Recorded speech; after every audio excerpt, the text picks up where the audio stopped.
हमने सुना है कि एक आदमी था, उसकी शादी हुई और बीवी रुखसत हो के आई। जब बीवी आई तो बीवी के कमरा में पहली रात रहे गवा, रसगुल्ला उसगुल्ला लेके, आजकल वही ले जाते, लेके गवा, बड़े जोरदार सलाम मारे, अस्सलाम वालेकुम। बीवी ने जवाब दिया कि बैठा, तो बीवी ने पूछा कि कुछ पढ़े वढ़े हो? तो यूँ सड़बड़ान के हाल यूँ कौन नो बताएगा। आजकल के मेहरुए तो यूँ पूछते हैं बैंक बैलेंस कुछ है कि नहीं है, खेत वत है तुम्हारे नाम में, मेहरुए पहली रात में यह सब पूछते हैं। लेकिन वो औरत कितनी अच्छी थी, उसने पहला सवाल किया, कहा कुछ पढ़े वढ़े हो? तो ये चुप पढ़े रहे नहीं। तो चुप होगा तो बीवी फिर पूछे, अरे बताओ ना कुछ पढ़े वढ़े हो? तो गुस्सा आएगा, कैसे काहे घर में रहा ही हो कि इम्तिहान ले ही हो हमारे? तो कहीं नाही न पढ़े हो तो पढ़ लो, कहीं सब पढ़े जाए, 35 साल के हो गए हैं, अब पढ़े जाए कि कमाए कमाए तुमका खवाई। तब औरतिया ने कहा, सुनो, दिन में कमाई करो और रात रात मुझसे पढ़ लो। अल्हम्दुलिल्लाह मेरे माँ बाप ने कुरान पढ़ा के मुझे भेजा। तो कहे अच्छा तुमसे पढ़ी है, अगर गांव में कोई जानेगा कि फलनवा अपने मेहरुआ थे पढ़े थे तो कितनी बड़ी बदनामी हुई। कहीं अरे तो पढ़े हो तुम, पढ़ेबे हम, न तुम बताओ न हम बतेबे तो कोई कैसे जाने। खैर पहली रात कोई सूरज से कटी गई, दूसरी रात फिर गवा तो फिर औरतिया कहते अरे पढ़ ले रे, अल्लाह वास्ते पढ़ ले, इससे अच्छा मौका न पाई है रे, पढ़ ले। तो कहते पीछे पड़ गई हो, पीछे पड़ी हो, पढ़ तो ले, लेकिन अगर कहूँ सखी सहेली में नाम ले ली हो हमारा कि हमारा आदमी हमरे थी पढ़ते, तो तुम्हारे को दाँत हम रौखब न, बड़ा जाहिल है। और क्या कहीं पढ़े ले न बताइए। तो पूछिस कौन किताब ले? तो कहीं जाओ बगदादी कायदा ले आओ। तो जब बगदादी कायदा सुनिस तब चौंका, कहीं बगदादी कायदा, इतना पैसा हमरे तिर कहाँ है रे कि हम पासपोर्ट बनवे थे, वीजा खरीदे थे, बगदादी कायदा ले। बड़ा चोंगा रहा, जाना रहा बगदादी कायदा बगदाद में बिकार था। तो औरतिया कहे सुनो, ये नाम है बगदादी, ये सब कहूँ बिकार था। कहीं अच्छा। सुबह हुई तो गवा किताब की दुकान पर, कहीं भैया बगदादी कायदा है? कहीं हाँ है। तो दीस पैसा ले एक बात हाथ में लेके नहीं चला, बगदादी कायदा का घुमा के चोंगला बना के जेब में धरी कि कोई देख न ले तो पूछ ले कि कहाँ जाता।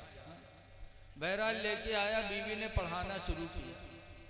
35 साल का जवान था, बीवी ने पढ़ाना शुरू किया।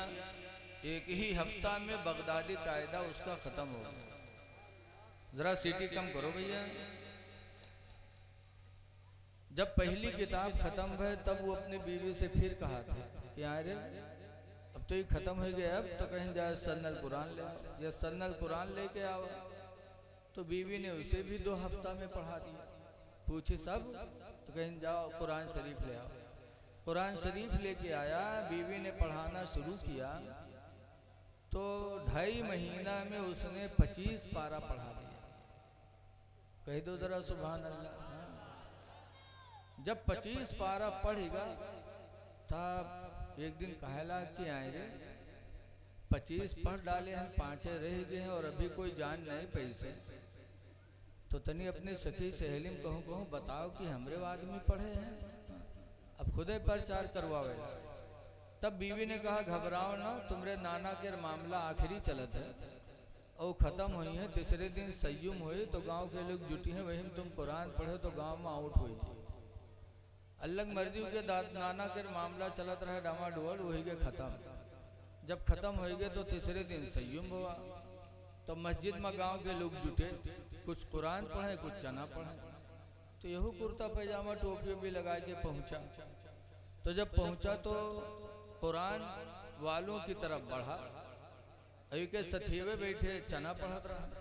जब कुरान वाले की तरफ बढ़ा तो सथिवे के कुर्ता पकड़ के खींचन के यहाँ आओ, यहाँ रे बाहर कहाँ जाते रे, बाहर कुरान वाले इधर, चना वाले इधर आओ। सथिवे जानत रहे न यूँ पढ़े न हम पढ़े। तो कहीं न आज हम कुरान पढ़ गए। सथिवे कहीं नहीं कब से रे, कहीं न आज से। तो सथिवे छोड़ दिन, कहीं देखी कैसे पढ़ा था। जब गया कुरान शरीफ उठाया और शुरू किया बिस्मिल्लाहिर्रहमानिर्रहीम अल्हम्दुलिल्लाह रब्बिल आलमीन। जिस तरह बीवी ने एक आयत करके पढ़ाया था, पढ़ने लगा। जब अलहम्द पढ़ के ख़त्म किए तो सतीवे जानिन हो सकते कहूँ पूछ पूछ के याद के लिए से। तो कहे जब अलिफ लाम मीम पर जुटा और एक सफ़ा पढ़ के दोसर वर्क खोलिस तब सतीवन के बर्दाश्त नहीं भाई। सतीवे उठे कहने कुरान बंद कर, बंद कर। तो सतीवे पूछी ना रे तू पढ़े कब रे, जिंदगी भर हरहा हमरे साथे चराए, चोरी छिंदरई हमरे साथे की है, तू पढ़े कब रे और कहाँ पढ़े? तो कहे घर में पढ़े। घर में को पढ़े इसे रे? तो कहे घर में। कहाँ पढ़े? तो कहे घर में। पूछे कि के पास पढ़े रे? तो कहे घर में। बीवी के नाम नहीं ले, घरे घर बक्कर। तब सतीवे समझ गए कि यार इसकी बीवी ने पढ़ाया, इसलिए कि बीवी का दूसरा नाम घर में भी तो है। हम लोग मदरसा चले थे, बहुत से लोग आई मौलाना साहब तनी तबीज बनाए, तो पूछो कहा बात? तो कहीं घर में मूड पिरा थे मौलाना साहब। अब बताओ घर में कहूँ मूड हो थे, बीवी मूड पिराए तो जानो घर में मूड पिरा। ऐसे बहुत से गिलास में पानी ले कहे तेरे मौलाना साहब फूंक दो, पूछो कहा बात? तो कहें घर में पेट पिरा थे। बताओ घर में कहूँ पेट होता है। मेहरुआ के दूसरा नाम घर माँ। पूछे कहाँ पढ़े रे? तो कहा घर माँ। पूछे को पढ़ाई से रे? तो कहा घर माँ। तो सतीवे समझ के कुछ नहीं कि बीवी पढ़ाई से। तब साथियों ने दुआ मांगना शुरू किया कि अल्लाह जैसे मेरे साथी को नेक बीवी अता किया कि मेरा साथी जाहिल था कुरान का कारी बन गया, अल्लाह ऐसे ही नेक बीवियां हम लोगों को भी अता फरमा दे। जिसको नेक बीवी मिल जाए दुनिया की सबसे बड़ी दौलत उसको मिल गई जान, उससे बड़ी दौलत है ही नहीं कोई दुनिया में। हुजूर खुद फरमाते हैं अद्दुनिया कुल्लुहा मता, पूरी दुनिया को अल्लाह ताला ने नेमत बनाया है। व खैरो मताए दुनिया, और दुनिया की सबसे बेहतरीन नेमत अलमरअतुस्सालिहा, नेक औरत है। नेक औरत दुनिया की सबसे बड़ी नेमत है। और नेक औरत है कौन? सब कहा थे हम नेखन नेखन, लेकिन हुजूर ने नेक औरत की 3 पहचान बताई। हमारी माँ बहनें भी सुनती होंगी, सुन लें। जरा पानी मांगो। हुजूर सल्लल्लाहु अलैहि वसल्लम से पूछा गया अय्युल मरअती खैरुन, अल्लाह के रसूल सबसे अच्छी औरत कौन है? जब हुजूर से पूछा गया कि अल्लाह के रसूल सबसे अच्छी औरत कौन है,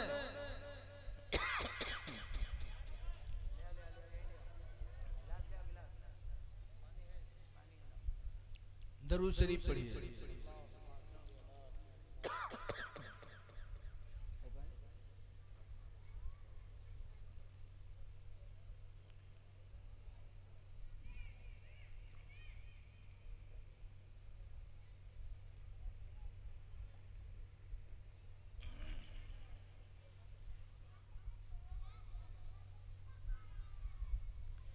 दुनिया की सबसे बेहतरीन नेमत औरत, नेक औरत कौन है? नेक औरत हुजूर से पूछा गया अय्युल मरअत खैरुन, अल्लाह के रसूल कौन औरत सबसे नेक है, बेहतर है? तो हुजूर ने 3 सिफत बताई। ए बच्चे दूर दूर हो जाओ, तुम लोग दूर दूर हो। 3 पहचान बताई। नंबर 1 पर हुजूर ने फरमाया नेक औरत की पहचान। हुजूर ने फरमाया इज़ा नज़रा इलैहा, जब उसका मर्द बाहर से आए उसको देखे, फसर्रत हो, तो औरत अपने शौहर को खुश कर दे। पहली पहचान कि बाहर से मर्द आवे और जैसे अपने मेहरुआ पर एक निगाह डाले बौके दिल हरा भरा हो जाए, तो ऐसी औरत नेक औरत। ये पहली पहचान। दूसरी पहचान हुजूर ने फरमाया वइज़ा अमरहा फातातुहु, दूसरी पहचान यह है कि उसका मर्द जब किसी काम का हुक्म दे तो फौरन वो औरत उसकी फरमाबरदारी कर ले, यानी फौरन वो काम औरत करे। ये दूसरी पहचान। और तीसरी पहचान हुजूर ने फरमाया वइज़ा ग़ाब अन्हा, और जब उसका मर्द उससे गायब हो जाए, रोजी कमाने के लिए चला जाए, फ़अहसन फ़रजहा, तो अपने शर्मगाह की वो हिफाजत करे, यानी घर में रहे, इधर उधर ताल्लुकात ना पैदा करे, अपने शर्मगाह की हिफाजत करे, ज़िना से बच जाए। तो 3 काम जिस औरत के अंदर हो, औरत सबसे अच्छी। इसलिए हमारी माँ बहनों को इन चीज़ों की तरफ तवज्जो करनी चाहिए। तो माशाअल्लाह कुरान नहीं पढ़ा था लेकिन बीवी नेक मिल गई तो कुरान का कारी बन गया। फिर एक दिन उसकी बीवी ने कहा था मेरे प्यारे शौहर, मेरी एक आरजू है। कहा क्या? कहा मेरी ख्वाहिश है कि तुम नमाज पढ़ो। तो गुस्सा हो गया। कहा अच्छा उंगली पकड़े हो तो पखौरा पकड़े कोशिश करे लगी हो, कुरान पढ़ा पाए तो नमाज पर नंबर लगा दियो डैनी। तो कहते नहीं नहीं है मेरे प्यारे शौहर, अल्लाह ने 5 वक्त की नमाज फर्ज की है, 1 वक्त की नमाज मेरे कहने से पढ़ लो। नमाज फजर पढ़ो। नमाज फजर जब पढ़ोगे तो कुरान की तिलावत भी हो जाएगी और नमाज फजर की बरकत से अल्लाह ताला तुम्हारे चेहरे को मुनव्वर कर देगा। हदीस पाक में मन तरका सलातल फजरी, जिसने नमाज फजर को छोड़ा, फलैसा फी वजही नूर, तो उसके चेहरे पे नूर न होगा। नमाज फजर छोड़ने वाले का चेहरा कभी मुनव्वर नहीं होगा।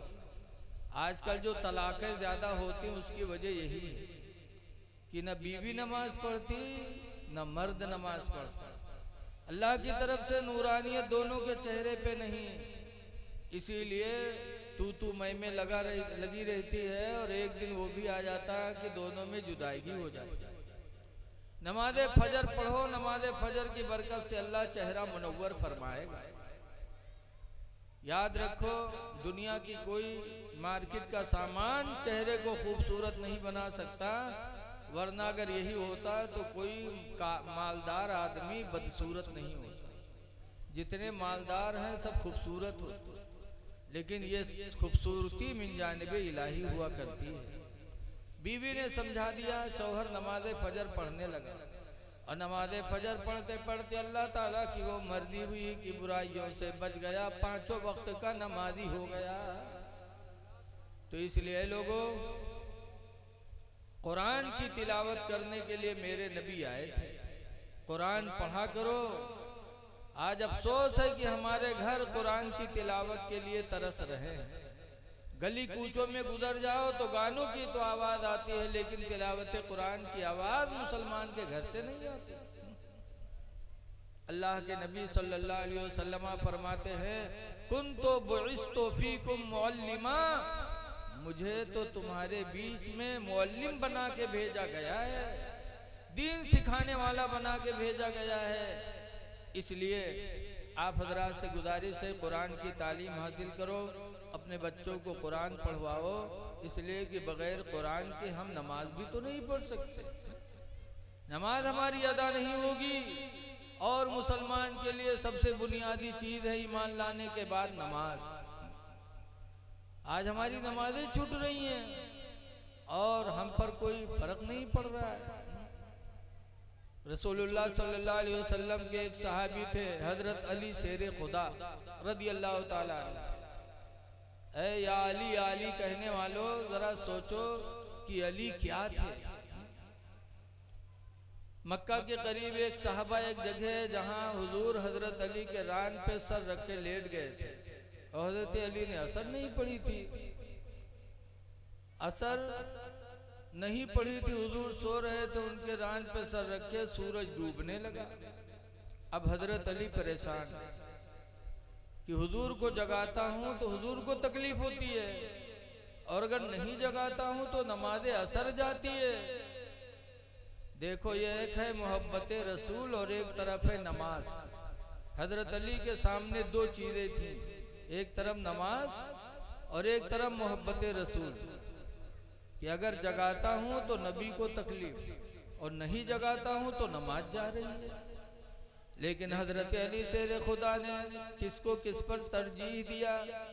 मोहब्बत रसूल को नमाज के ऊपर तरजीह दे दी। हुजूर को जगाया नहीं। जब सूरज डूब गया तो हजरत अली रदी अल्लाह ताला अन्हु नमाज असर की छूटने में रोने लगे। और इतना रोए कि सरकार के आंख से आंसू निकले। अली हुजूर के हजरत अली के आंख से आंसू निकले और हुजूर के चेहरे पे गिरे। हुजूर ने आंखें खोली, अली रो रहे हो? कहा या रसूल अल्लाह मेरी नमाज असर चली गई, सूरज डूब गया इसलिए मैं रो रहा हूँ। नमाज असर की बड़ी फजीलत है। दिन के जाने का वक्त होता है, रात के आने का वक्त होता है और इंसान अपने काम में लगा रहता है, सोचता है इतना काम कर ले फिर पढ़ेंगे, इतना काम कर ले फिर पढ़ेंगे, घर जाना है। इसी सोच में कभी कभी नमाज असर गायब कर देता है। तो अल्लाह ने कुरान की आयत इसके ताल्लुक से नाजिल फरमाई, हाफिजू अलस्सलाति वस्सलातिल उस्ता, ऐ मेरे बंदो नमाजों की पाबंदी करो, वस्सलातिल उस्ता, और बीच वाली नमाज का खास ध्यान दो। ये असर की नमाज बीच की नमाज है, रात के आने का टाइम, दिन के जाने का टाइम। तो पांचों नमाज की पाबंदी करो, खास तौर से बीच की नमाज का। और वही नमाज असर थी, हजरत अली की छूट गई तो रोए थे। तो हुजूर ने उंगली का इशारा फरमाया था तो डूबा हुआ सूरज फिर वापस आया। सुना होगा आपने 12, हुजूर ने उंगली का इशारा किया तो डूबा हुआ सूरज फिर आया, उतनी दूर पे जाके रुका जहां से नमाज असर का वक्त शुरू होता है। हजरत अली ने नमाज असर पढ़ी। ऐ या अली करने वालों, या हसन या हुसैन कहने वालों, मुहर्रम के महीनों में जरा सोचो कि अली हमसे राजी है कि नहीं राजी है। एक नमाज असर छुटी थी जिंदगी में हजरत अली की तो रोए थे, और आज हम अली के मानने वाले पांचों वक्त की नमाज छोड़े बैठे हैं। फिर अली क्या हमसे खुश हो सकते हैं? या अली कहने का हक जब भी होगा जब हम उनके किरदार को जिंदा करें। हजरत अली रोए थे, आपको भी रोना चाहिए जब नमाज छूटे।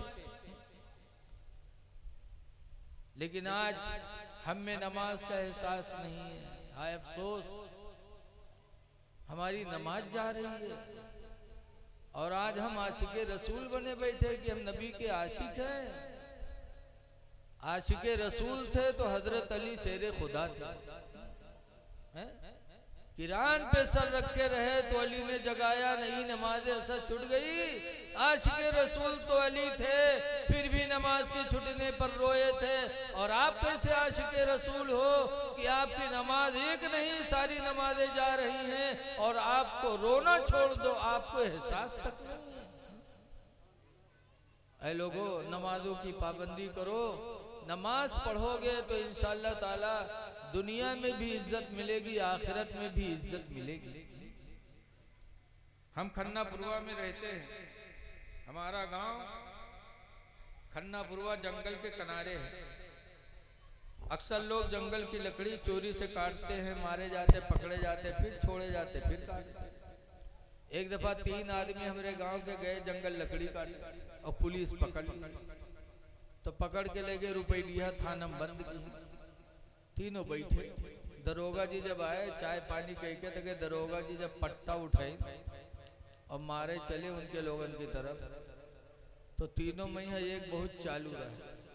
बजहर से रुमाल बिछा के नियत बांध दी सल्लल्लाहु अलैहि वसल्लम, न वजू न पाक, नियत बांध दी सल्लल्लाहु अलैहि वसल्लम। और दूठो जो बैठे रहे कि उनका दरोगा जी मारे लगे। उनका मार वार के जब उकेलंग बढ़े तो फिर सलाम फेर के फिर उठा, फिर झप से बांध लिए। तो वहां से दरोगा जी लौट गया। फिर उन्होंने दोनों जुट गए, उनका दोनों को मारा और जब उकेलंग बढ़े तो उनके नमाजें नहीं खत्म हुए। सलाम फेरे कि फिर बांधे ठाड़। घंटाहन गुजरेगा और के नमाज नहीं खत्म है, और वही उन्हीं का मारे दोनों का। यहाँ तक कि गांव से पैसा बटोर के थाने में पहुंचा, दरोगा जी रुपया पाएंगे तो छोड़ दी।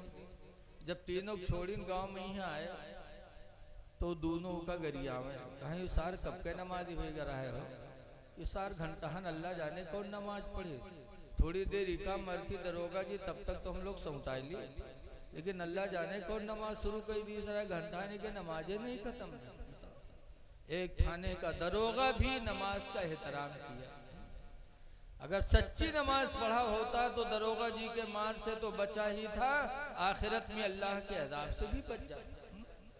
नमाज पढ़ो, नमाज तुमको दुनिया में भी इज्जत दिलाएगी, आखिरत में भी इज्जत दिलाएगी। हजरत अली शेर खुदा के रसूल थे, नमाज असर छुट्टी थी तो रोए थे।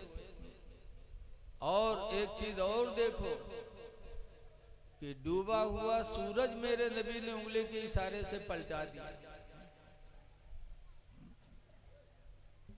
आला हजरत इमाम अहले सुन्नत फरमाते हैं, सूरज उल्टे पांव पलटे चांद इशारे से हो चाक। सूरज उल्टे पांव पलटे चांद इशारे से हो चाक। ओ अंधे नजदी देख ले ताकत रसूलुल्लाह की, अंधे नजदी देख ले।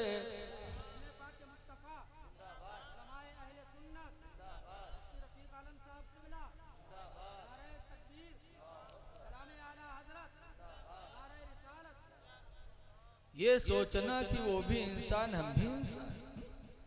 सरकार ने डूबे हुए सूरज को पलटाया और आज हम कुछ कर सकते हैं? हम नबी की बराबरी नहीं कर सकते, नबी की औरतों की बराबरी कोई नहीं कर सकता। कुरान करीम में अल्लाह फरमाता है, या निसान नबी, ए नबी की बीवियों, लस्तुन्ना काहदिम मिनन निसा, हरगिज हरगिज तुम्हारी तरह दुनिया की कोई औरत नहीं हो सकते। नबी आए थे हमको आपको अच्छी जिंदगी देने के लिए। ऐ लोगों, बोली बोलो तो अच्छी बोली बोलो।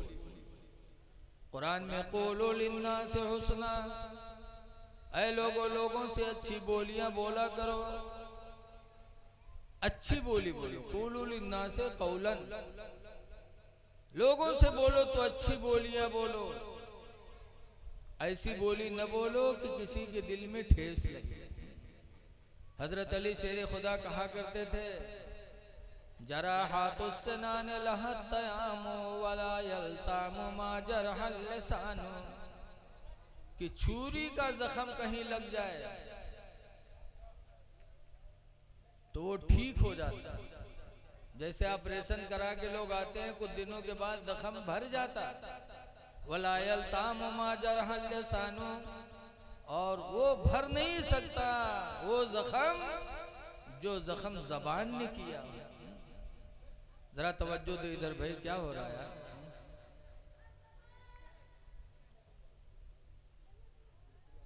जब किसी का दिल टूट जाता तो फिर जल्दी जुटता नहीं। इसलिए अच्छी बोली बोलो, प्यार की बोली बोलो, माँ बाप से भी अच्छी बोली बोलो। लेकिन आज देखा जाता है बाहर रही हैं बिल्ली में और घर में आई हैं तो शेर में। माँ बाप से, घर वालों से कैसी बोली बोलो। अल्लाह ताला ने कुरान करीम में फरमाया, वक़ुल लहुमा क़ौलन करीमा, ऐ मेरे बंदो, माँ बाप से प्यार की बोलियां बोला करो, मीठी बोली बोलो। ऐसी बोली बाप से न बोलो, माँ से न बोलो कि माँ बाप का दिल टूट जाए। हुजूर से पूछा गया था, अल्लाह के रसूल, क़यामत के दिन सबसे बेहतर इंसान अल्लाह के नज़दीक कौन होगा? तो हुजूर ने फरमाया था, क़यामत के दिन अल्लाह के नज़दीक सबसे महबूब बंदा वो होगा जिसने दुनिया में किसी का दिल खुश किया होगा। किसी का दिल खुश किया होगा, अल्लाह के नज़दीक को बेहतर होगा। तो 4 दिन की ज़िंदगी मिली है, इसमें लोगों के दिलों को खुश करने की कोशिश करो। इसीलिए हुजूर से पूछा गया था, अय्युल मुस्लिम खैरुन, अल्लाह के रसूल कौन मुसलमान बेहतर है, सबसे अच्छा मुसलमान कौन है? तो सरकार ने बताया था, मन सलिमल मुस्लिमून मिन लिसानिही व यदिही, कि मुसलमान वो बेहतर है जो दूसरों को अपनी जबान और अपने हाथ से महफूज रखे, न किसी पर हाथ उठाए, न किसी को ऐसी बोली बोले कि दिल पे लग जाए तीर की तरह। तो कोशिश करो कि हमारा हाथ किसी पर न उठे, सब्र करो, तुम रहमतुल लिल आलमीन के उम्मती हो। हुजूर ताइफ गए थे, सिर्फ इतना ही कहा था, ला इलाहा इल्लल्लाह, अल्लाह के अलावा कोई इबादत के लायक नहीं। तो ताइफ के लोगों ने रुपया के बजाय पत्थर चलाए थे, और इतने पत्थर चलाए थे कि सरकार के पैर जख्मी हो गए और जूते सरकार के खून से भर गए थे। ऐसे मौके पर मेरे नबी ने गाली दिया था ताइफ वालों को, माज़अल्लाह, बद्दुआ की थी? नहीं, मेरे नबी ने ऐसे मौके पर भी ताइफ वालों के लिए दुआ मांगी थी। बुखारी की हदीस में मेरे पैगंबर ने कहा था, अल्लाहुम्मा यहदी कौमी, ऐ अल्लाह मेरी कौम को हिदायत दे दे, फ़इन्नहुम ला यालमून, इसलिए कि ये मुझे पहचान नहीं पा रहे। इसीलिए 1400 साल गुजर गए, आज भी कहा जाता है कि सलाम उस पर कि जिसने बादशाही में फकीरी की, और सलाम उस पर कि जिसने गालियां सुनकर दुआएं दी। एक आखिरी पैगाम आप सुन लें, देखिए,